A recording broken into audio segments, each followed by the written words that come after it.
Welcome back to another episode of Believe in TCU. I'm Zion Trammell here with my co-host Seth Dowdle. We've got a TCU men's basketball recap for you all as they fell to Duke in the round of 32 yesterday. It was a tough loss for the Horned Frogs. We'll talk about it in this episode, just kind of what happened, what went wrong for the Horned Frogs, and just a brief overhaul of the season before talking a little bit about the women's team as well. But we'll have a separate episode just kind of recapping everything for the men's team. But yeah, an 81-58 loss to Duke in the second round. But I'll just start the episode by saying this. I know a lot of people are going to look at the box score and they see that TCU lost by 23 points. They say, oh, well, Duke handled them. That was That was not an easy win for Duke, and I'm not just saying that because I'm a TCU fan. The Horned Frogs led in at one point during the second half. There was a point where Duke, they had to call a timeout, and TCU had some momentum going.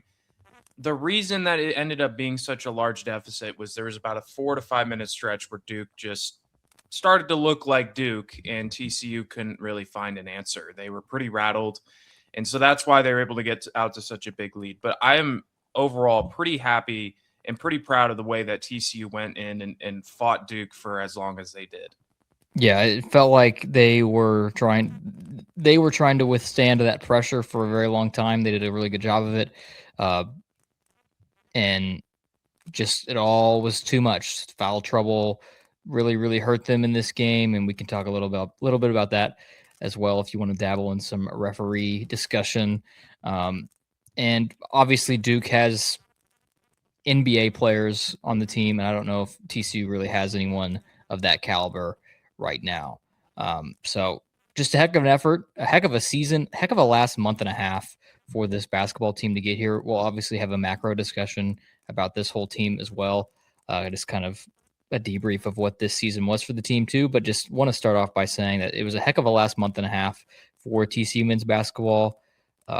Was just a lot of fun to watch this team go from a group that didn't look like it was going to be here at all to really gel and become one of the most rootable men's basketball teams that TCU's had in my lifetime. So I just am really impressed with them. I'm happy that they were able to get here. Sucks that they weren't able to get further and be that team that finally made it to a second weekend for TCU, but super proud of the effort. Obviously wish that it could have gone differently, but I think that overall you have to look at this season and say that it went better than expected. 100%. Yeah, this is a young group and kind of still gelling together. You brought some guys back, but able to do that this, off season. You're able to bring this core back. You're looking at a really good TCU team next year. And again, we'll talk about that a little bit more. You're going up against the number one overall seed, right? Like Duke, you mentioned the NBA talent. Cam Boozer is going to be a top NBA pick in this upcoming draft. And the way TCU had played kind of was only going to be sustainable for so long. You had to kind of take advantage of certain went to the bench for a little bit, and TCU was kind of able to take advantage. But to me, it felt like, and I was saying this during the game, Cameron Boozer was a sleeping giant for that first half, just ready to, TCU was able to keep him at bay, and then he had a tremendous second half. I think he had 17 points. Only 2 in the first, and then cleaned up in the second. Yeah, and so that just kind of ended up being the difference. It did not help with the foul trouble. TCU got themselves into foul trouble pretty quickly. I will say this, and I've seen a lot of discourse on social media talking about the referees in this game and the Duke whistle. Look, the calls were not perfect. There were some really ticky-tacky calls going against TCU. But ultimately, there were some moments, especially with Xavier Edmonds, who that's kind of been his thing. He gets into foul trouble. He had some pretty bad fouls against Duke, and that really put TCU in a tough spot. Not to mention David Punch got hit in the head. I mean, he was bleeding profusely. That was pretty bad. It ended up being a flagrant foul. And he just was not the same after that. He just did not look confident in his shot. He didn't look comfortable with where he was on the floor on offense. And I just don't think he ever fully recovered from that, which was unfortunate because that was kind of what was going to be a key to a win is David Punch um, having a big game. So those were kind of a couple initial takeaways. Can I Again, say can I yeah, say go something ahead. on the refs real fast? Yeah, Just like I know there's TCU fans upset, and obviously I think you have the right to be upset about like how wide of a disparity there was, but I think you can explain it in a couple of different ways. TCU is an aggressive defensive team. They're going to try and get after you, uh, and that can sometimes result in some body contact that the refs call. Maybe not as much, but there's always that. Duke is also one of the teams best at not fouling, like statistically in the entire NBA. And maybe you can blame that on the Duke whistle that the refs just aren't calling fouls on Duke. I don't know if you can do that over a 33 game stretch that they've been getting biased for 33 games, but Duke is really tall. And when you're really tall, you don't have to manufacture. I mean, you can just put your arms up and that'll be sufficient for defense. You don't have to go into attack mode whenever someone's trying to go up for a layup, like maybe TCU does because they are a smaller lineup and stuff like that. I will say this: the missed goaltend and then the technical foul on Jamie Dixon absolutely was a turning point in this game. TCU was still in the ballgame at that point, and if that goaltend had been called correctly, TCU would have been down by 5 at that moment. And they weren't. And you can kind of tell that after that, Jamie gets the tech. The Wind are just kind of out of their sails. They're down by 9, I think, at that point, because it was like a 4-point swing, and then everything was just done so from there. Obviously, I mean, I still think TCU loses, even if that goaltend is called, given how Duke was starting to play in that second half. But it is worth mentioning that that was a major swinging point that did not go the Frogs' way when they needed every single little thing to go right in order to win this game. 100%. Yeah, that was really bad. A bad missed call there, and Jamie Dixon probably should not have gotten a technical foul. Again, I don't know what he said, what had happened, but he had every right to be frustrated. And you're right, that would not have maybe changed the outcome of this game. But you never know. It's something where the game could have been a little bit closer, and you get 2 points swinging your way like that. And again, TCU, you do need every single little thing to go right in order to take down Duke. So it's unfortunate, and I'm who knows what would have happened. I don't think TCU would have won, but it's definitely a situation where TCU was the smaller team and they had to play physical and they did a lot of the right things. They forced 17 Duke turnovers. They played really well in that first half and they made life uncomfortable. The traps were working. They were doing all the right things. We saw a lot of that same effort against Ohio State where they're fighting for second chance opportunities. They're, crashing the ball, crashing the glass. They were doing all the right things. It just eventually Duke just started to find that rhythm. Again, Michael Robinson, he hit a 3 to bring it within 7 with 10 minutes to go, folks. Like that's how close this game was. It was within striking distance, and then from that point, that's where Duke kind of went on a run. Again, Dixon gets the technical foul shortly after, and then Duke pulls off a 13-0 run. So it's a lot of things that had to go right for TCU, and it ultimately didn't. But this wasn't a game that, I mean, if you're a TCU fan expecting to beat Duke, I'm sorry, I just don't know. Like you could be hopeful, and there was an opportunity for TCU to maybe win this game, but out full on expecting them to win is just kind of high expectations, and I'm not like in any way disappointed about this effort. No, I'm not disappointed. Obviously, you kind of get the wind taken out of your sails when you're up at the under 16 in the second half, Mm-hmm. and you feel like maybe you have an opportunity to maybe pull this off You're if like, you hold can keep it on, up. wait a minute.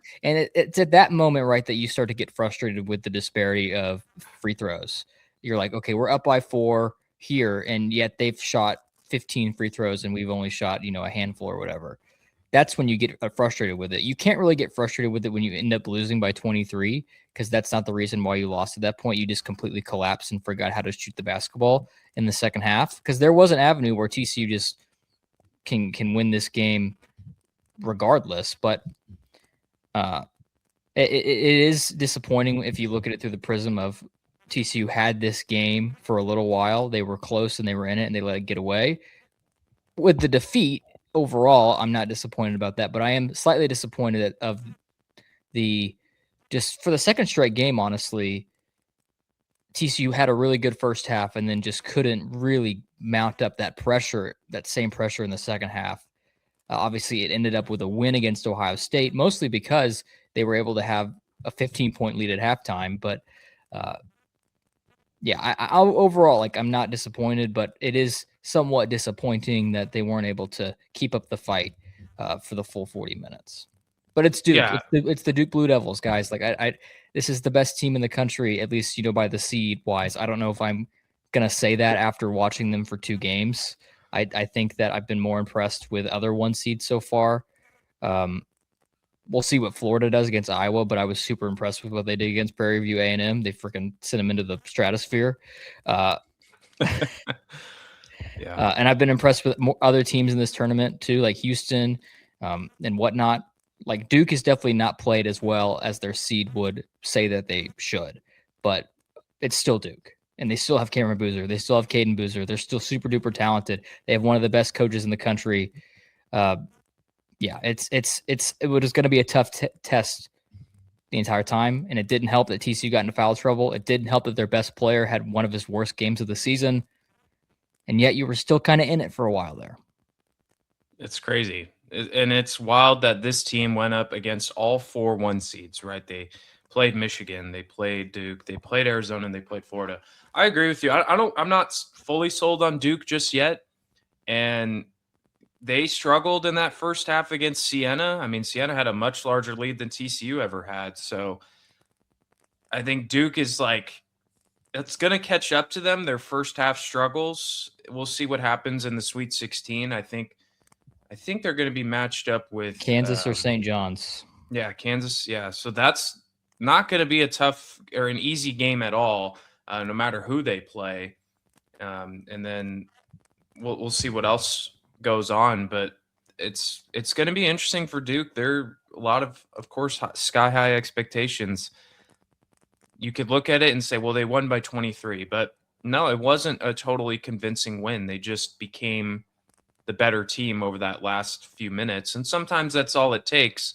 But against stiff competition, they're going to have to look a little bit better in the first half. And again, there were a multitude of things that wasn't going in the way of TCU's favor. Again, Edmonds, he had 12 points, shooting 5 of 8, and he fouled out and he only played 19 minutes. So, like, imagine what would have happened if Edmonds was able to go and play 30 plus minutes, and again, Punch didn't have a great game. They didn't shoot the 3 all that great. But wanted to talk about a positive real quick, just a small shout out. Micah Robinson, 18 points once again, 3 of 9 from 3. Man, TCU, please keep this guy. Please do whatever it takes to bring him back. I feel like there's a pretty good chance he'll come back. I mean, he's from Frisco. Just hoping, but he had a great game and would really love to see him back with TCU next season. He's been like TCU's best player, if not their second best player, for the past month and a half. Like, it's been, I mean, obviously David Punch has kind of been the guy, but like, Micah Robinson stepped up in both games of this tournament, and you have to laud that to him. He hit some big time triples. He hit the one that you mentioned earlier to bring it to 7 in the second half. And at that moment, you're like, okay, TCU just won't go away. And then they ended up just going away. But yeah. Yeah. But at the time, you're like, okay, like, Duke keeps going out and TCU keeps kind of punching back, slowly trying to crawl back into the game. But props to him. He's by far been TCU's best 3-point shooter this season, or at least like the last couple of weeks. So, and this is not a team that likes to shoot the 3 ball. And one of the reasons this game got so out of hand toward the end is that TCU wanted to chuck up the 3 mode toward the end because of the deficit. And then obviously that's just not their thing. So yeah, it was starting to like, we're in that mode. We're just chucking 3s and none of them are falling. Yeah, I was kind of expecting a little bit more out of Lavelish. I can't say his last name right now. We all know who you're talking about. Lelavicious. I don't know why I can't say his last name. Yeah, I was kind of expecting a little bit better from him. He got into foul trouble as well. He only had 1 point against Duke, and then shot 0 of 3 from deep against Ohio State. A little bit disappointing from him overall, and because that's kind of someone you would hope could knock down some threes. Tanner Toolson shot 1 of 3, but he found himself into foul trouble as well. I mean, everyone did. Pretty much the entire team. It was unbelievable.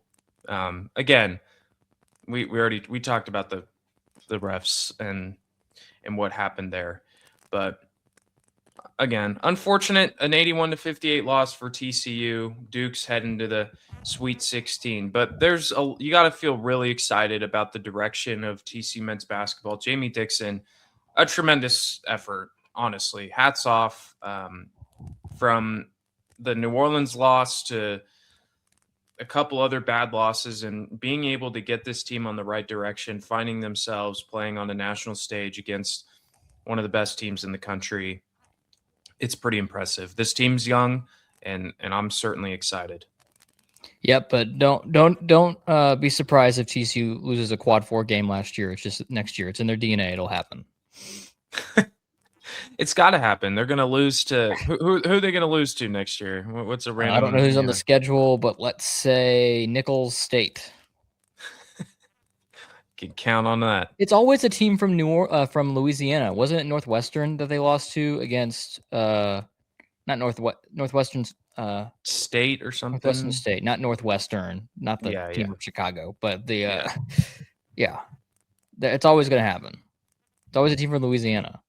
It'll be Nicholls next year. I don't know if they play him, but maybe it might be. It's going to be someone random, but again, we'll have another conversation just about the season as a whole, maybe what we can expect for next year, some transfer portal news as that starts to ramp up, and we'll have a lot to talk about because I think, again, TCU men's basketball is heading in the right direction. This was a great year. I'd say this is a top 3 season in TCU men's basketball history. Would you agree there? Top 3, top 5? Top 5. Top 5. Top 5. If I can't speak to the 80s, so or anything pre 2016, if I'm going to be quite honest with you. But definitely, I'd say Jamie Dixon's most impressive coaching job. 100%. I totally agree. I'd say that there's definitely less talent on this team than there were on the ones that previously made the tournament. And yet he was able to perform better in the Big 12 with this squad, and obviously had the same kind of result in the tournament as the other teams did. But I think that this team by far had less expectations heading in, was underestimated from the jump, especially after that loss to New Orleans. And then they were able to fight back, even despite some bumps in the road throughout the rest of the way. So super duper proud of the coaching job for sure. It makes me, and it's even better that he's an alum, right? And that you can tell that really seeps into his, Jamie Dixon's a good coach. And I had a conversation with a Pitt fan the other day about how much they miss Jamie Dixon. They've had 3 winning seasons since firing him, and TCU's been to the tournament 5 times in that period. That's crazy. Even crazier that you found a Pitt fan out here in Texas, but it wasn't. I mean, listen, I was on a pod, and he was talking about the TCU Duke game, and he was also a Pitt fan, and we had a long conversation about how he was upset that Pitt fired Jamie Dixon 10 years ago, and I was like, listen, man, thank you. We're happy to have him. We are very happy to have him, and he'll be sticking around in Fort Worth without a doubt. All right, we'll talk about the women's team really quick because they have a 9 p.m. tip-off in Fort Worth. Not 9 p.m. Eastern time or whatever. No, 9 p.m. in Fort Worth against Washington. What on earth is that schedule? What is happening here, Seth? Why are we playing at 9 p.m. on a Sunday night? So I'm looking at the rest of the games today, right? And I'm trying to figure out where could the 9 p.m. start be instead. And I'm not going to lie, it is kind of tough to find a good candidate for it. But still, it's ridiculous. I will say, and I'm looking at this too. ESPN the women's tournament doesn't have the luxury of being able to go on TNT, True TBS, CBS, like multiple different. It's ESPN and ABC. You got ESPN2 and ESPNU and ESPN News though. Like ESPN's got networks, so like you could do. And I understand they don't want to do that because they want to put these on the biggest channels that they possibly can. But I don't know. Put Baylor on ESPN too. Yeah, what the heck is that? Put us at 3 p.m. Put Baylor on at ESPNU. Yeah. That's the only game. The only game is Baylor Duke on and it's ESPNU. Not even Duke. Duke's not on ESPNU. It's just Baylor. Every time Baylor has the ball, it switches to ESPNU. Yeah, exactly. Yeah, unfortunate that TCU got that. Could you imagine? Like, why is my screen black when Baylor has the ball? I can't see anything. You gotta switch to a different channel. Oh, Duke's got it now. Okay, we're good. Yeah, it is crazy that TCU got this, but hopefully it doesn't impact him too much. Like, I think when you're playing, because again, TCU, they rolled to their first round win and over UC San Diego, 86-40. Tremendous game from Olivia Miles. We'll talk about it more when we recap both games on our next episode. But I hope it doesn't throw off the rhythm and just of TCU and kind of internally getting ready for a game that late, because you kind of usually on a Sunday, you're tipping off at 12, 1 or 2 o'clock if you're going to play on a Sunday or any weekend. Usually you're not playing this late. And so I'm hoping that the Frogs can kind of adjust to that schedule, going from an 11 a.m. game on Friday. I'm just trying to remember when they played on Friday, going from an 11 a.m. game to a 9 p.m. game on Sunday. Internally, that internal clock could kind of throw you off a little bit. Obviously, this team's really experienced and they've seen just about everything that's been thrown their way in college basketball, but just something to consider when they host Washington tonight. You could spin it this way too. TCU's gonna have to go to Sacramento after this, I believe. Yes. Yeah. We're just getting ready for Pacific time because it'll be 7 o'clock in Sacramento. Yeah. So in their head, they'll be like, "Yeah, okay, it starts at 7." Yeah, that's a good point. I say that kind of tongue in cheek, but I mean maybe that'll help a little bit for if they win this game.